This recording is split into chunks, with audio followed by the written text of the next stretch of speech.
So when I meet this man, I'm impressed that he's believing these things, but I thought maybe he's just saying it. So I even asked him, what about Jesus? Because I thought maybe they're kind of, first I thought Muslims were like Hindus. That was first. Then when he said he believed in some of the things of the Bible, I said, okay, maybe they're like Jews. So that's when I said, yes, but what about Jesus? Do you believe in Jesus? And he said, yes. I said, okay, wait a minute. This is going to be easy. I can convert this guy. So I agreed that we're going to do business with him. And in fact, I took him immediately out to have tea together. We sit together, drink tea, talk a little while. And I started tying the peach string right away. I'm in the Bible. I got it right there. Flip it open. Genesis. Let's talk about Abraham. What do you know about Abraham? Abraham, he had 2 sons, you see, and blah, blah, blah, blah, blah. And I'm doing all the preaching to him. Can you imagine this? And he sit there. Okay. He's a graduate of Allah's heart. Like this. Get me? You know what I'm saying? Well, it happened that during Ramadan, some of his friends that he was staying with had to move their apartment around or something, and he was going to go stay in the masjid for itikaf in Ramadan. It's normal. We didn't understand. I thought he has nowhere to go, and I told my dad, this man has nowhere to go. And my dad said, no, he's got money. I said, no, he doesn't. Dad, I'm telling you, he has no place to go. I heard him say he's going to go live in the mosque to a Christian. If you're going to live in the church, ooh, that's the worst. So I said, let me offer that he can stay at our place. And my dad said, no, don't do that. That's not right. I said, no, I'm going to offer to him. I went to him and I said, how would you like to come stay at our place? He said, no, I want to go and stay there. I want to stay in the mosque, and it's something good. I said, oh man, look at this poor man. Oh my God, he doesn't know, you know. Oh, poor soul. Please come and stay in our house. And he said, no, I can't. I need to go stay with her. I said, I'm scratching his dignity. So I told him, listen, no. I want you to come and you can pay. You can pay money and stay with us. He said, how much? I said, $15 a week. Which in America is like nothing. $15 is nothing. I said, and then he kind of hesitated. I said, and we'll pay for all the food. Well, you eat $15 worth of food in one day in America. He said, okay, all right. And I told my dad later, I said, see how I did that? Because now he'll stay with us. He knows he's getting a good deal on the food, and I was making it all about money.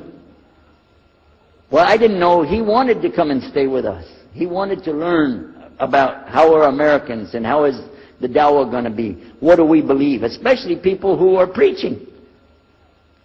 So he came and stayed in our house. And I said, well, now that's good. I'll travel with him and go with him in places, and he'll see and he'll learn about Christianity. As we were traveling and working together, we put up tables just like this and booths and things and set things out for people to come and look at them and sell things. And I caught him one time. When somebody wanted to take something from the front, he took it from the back and gave it to him. And I looked at him. And the next time somebody started to take something, he took from the back and gave it to him. I said, hey, Muhammad, we take the stuff from the front because that's the old stuff. The new stuff in the back, just hold it back. You know what I'm saying? This is dated material. Get rid of the junk first. He said, no, I can't. In my religion, we can't sell something unless we give the people the best. I said, got me on that one. And I'm supposed to be telling him about a better deal. I said, okay, yeah, whatever. You're never going to make any money, though. But that's all right. Over a period of time, I came to learn a lot of things. Also about being humble. A lot. Because this man was obviously well-educated, very articulate, could really talk about a lot of subjects.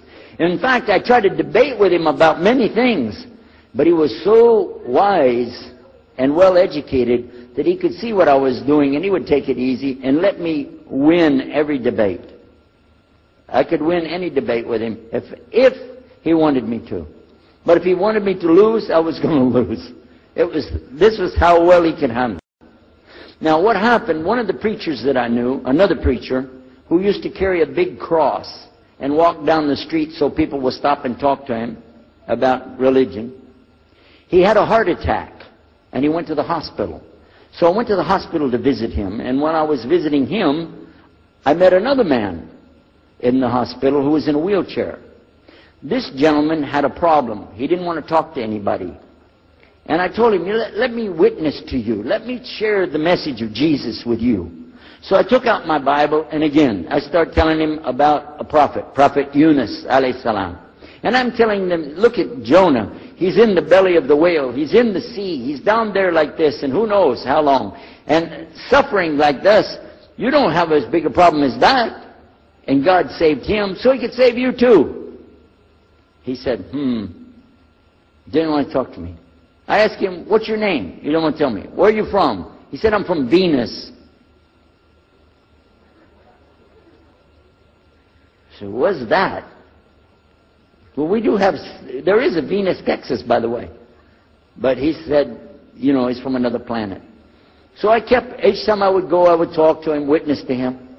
Finally, one day, he started crying. I was pushing his wheelchair around. I took him down. I rolled him around different places. He started crying one day. He said, I'm going to confess something to you. I need to confess something to you. Now, to a Catholic, confession means you're going to tell the priest all your sins. And then he's going to forgive you. Well, I wasn't Catholic. And I told him, listen, I'm not Catholic and I'm not a priest. I'm a preacher. He said, I know. Better than you do. I am a priest. I said, oh my God. This man is a priest? And he knows the Bible better than I do. He said, I just have had a hard time.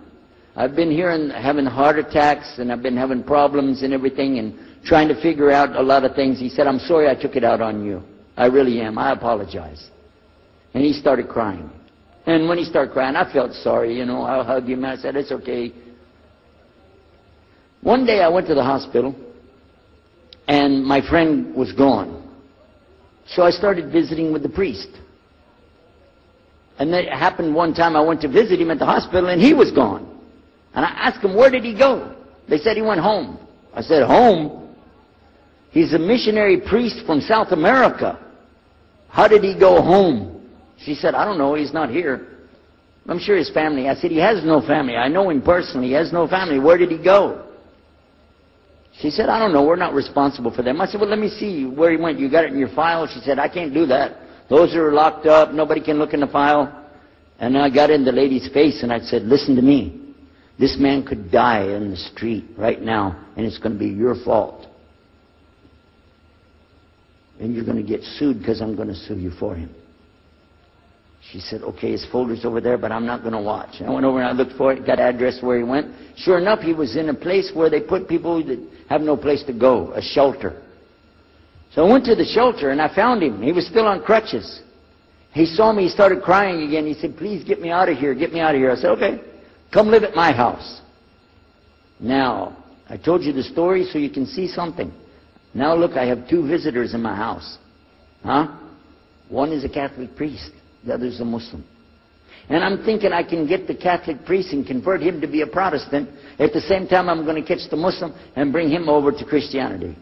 High aspirations.